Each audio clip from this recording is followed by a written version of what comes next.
saya mengucapkan selamat merayakan tahun baru 2576 kepada segenap umat, para pengurus yang ada di Kelenteng Pailesan ini.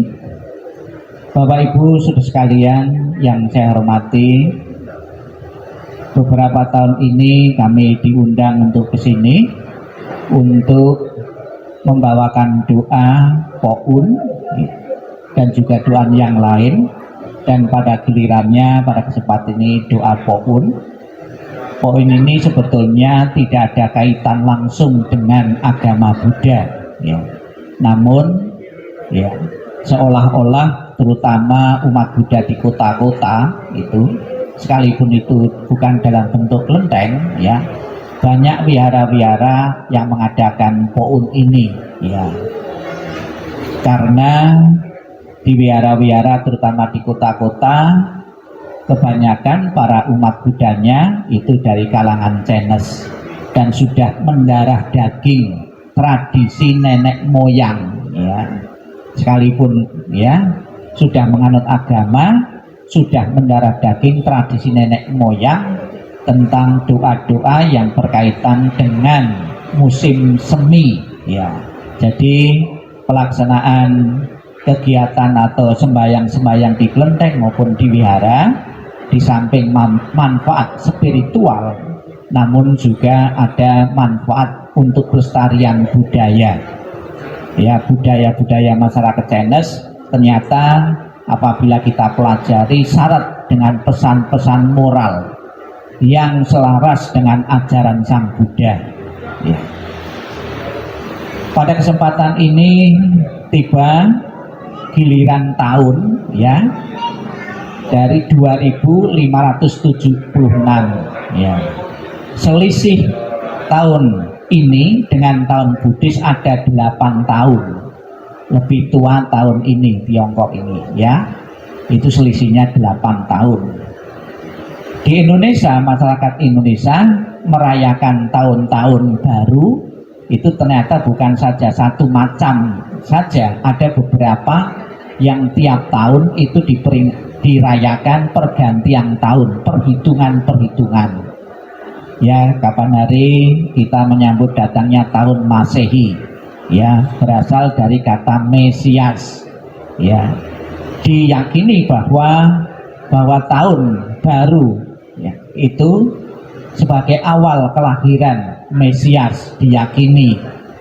Kemudian ada Imlek tahun ini, ya, itu diyakini juga ada tokoh tertentu yang lahir yang menggunakan momen tersebut untuk peringatan kelahiran. Dan juga ada nanti ada satu suro, kemudian ada lagi perayaan Nyepi, ya. Itu juga momen-momen tahun baru, perhitungan-perhitungan yang dipakai, ya, oleh masyarakat dunia, ya. Pada kesempatan ini tiba, ya, sesuai dengan tradisi atau penggunaan sio-sio di dalam masyarakat Tiongkok, pada giliran sio ular, ya, karena sio itu ada 12 dan sio ular ini giliran pada angka 10. Untuk mengerti dan memahami tentang pesan-pesan moral yang berkaitan dengan Imlek ini, yang dominan di saat perayaan Imlek itu yaitu warna merah. Nah, sebagai simbol warna merah ini, ya, kegembiraan yang pertama, sukacita, semangat. Kemudian ada juga simbolnya itu untuk menolak bahaya atau malapetaka dengan warna merah. Ternyata penggunaan warna merah, ya, itu bukan saja suku bangsa Tiongkok saja. Di masyarakat Jawa juga ada warna merah untuk menolak, tapi menolaknya bukan marah bahaya. Kalau orang Jawa itu menolak hujan pakai cabai merah. Nah, cabai merah ditusuk dengan sapu lidi, ya, kemudian didirikan, ditaruh halaman. Kalau pas jemur-jemur, ya, itu simbol untuk menolak hujan, ya.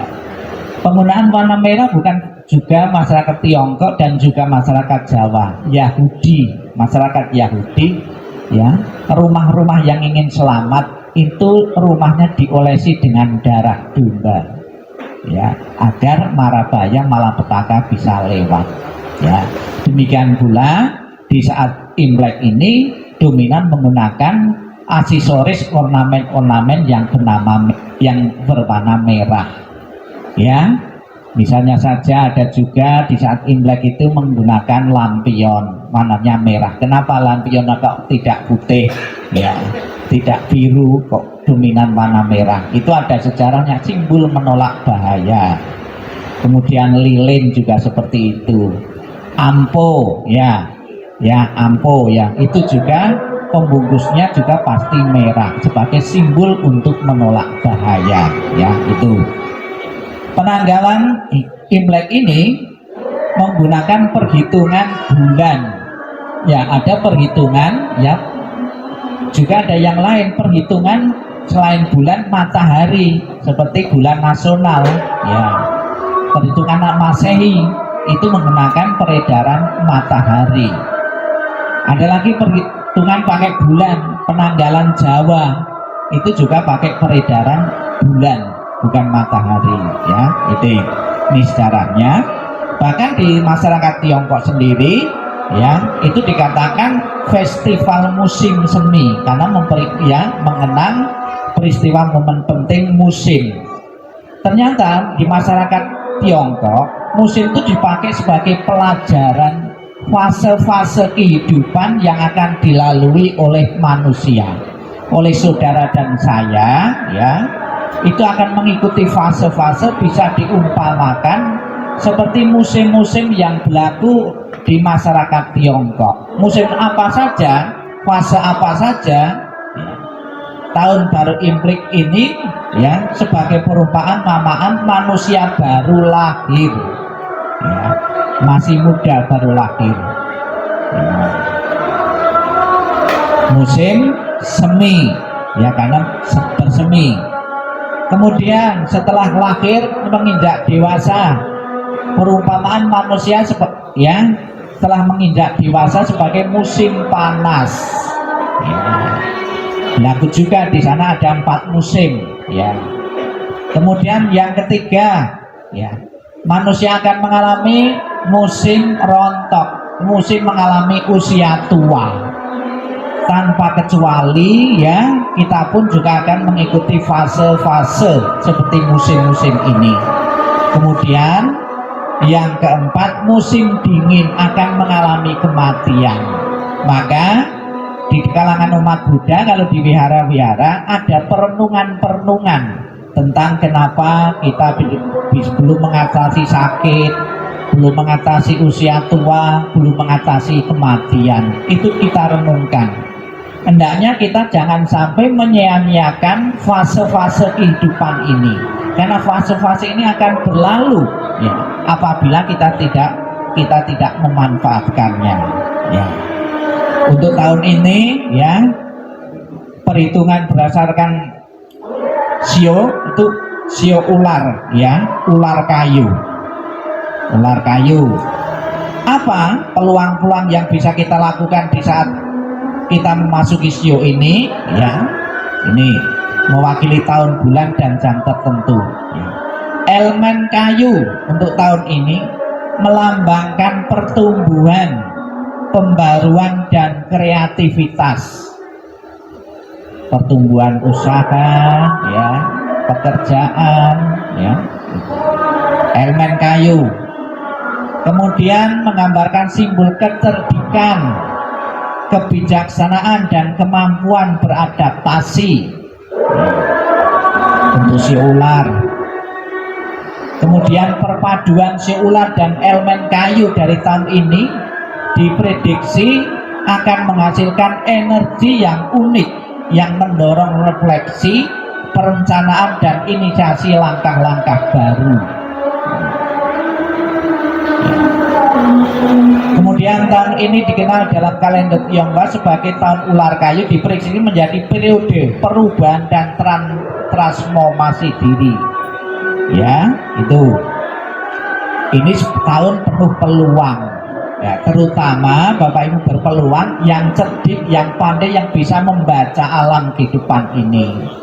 Namun demikian Bapak Ibu saudara sekalian, kita jangan sampai ya berbuat kebajikan terus menerus melalui pikiran, ucapan dan pikiran, ya tindakan, agar mempunyai peluang-peluang yang setiap saat menguntungkan bagi kita. Dan pada kesempatan ini, kelenteng ini, Pailengsan ini memfasilitasi bagi Bapak Ibu saudara sekalian. Semoga di tahun ini, tahun yang penuh menjanjikan, tahun pertumbuhan bagi usaha pekerjaan dari Bapak Ibu saudara sekalian.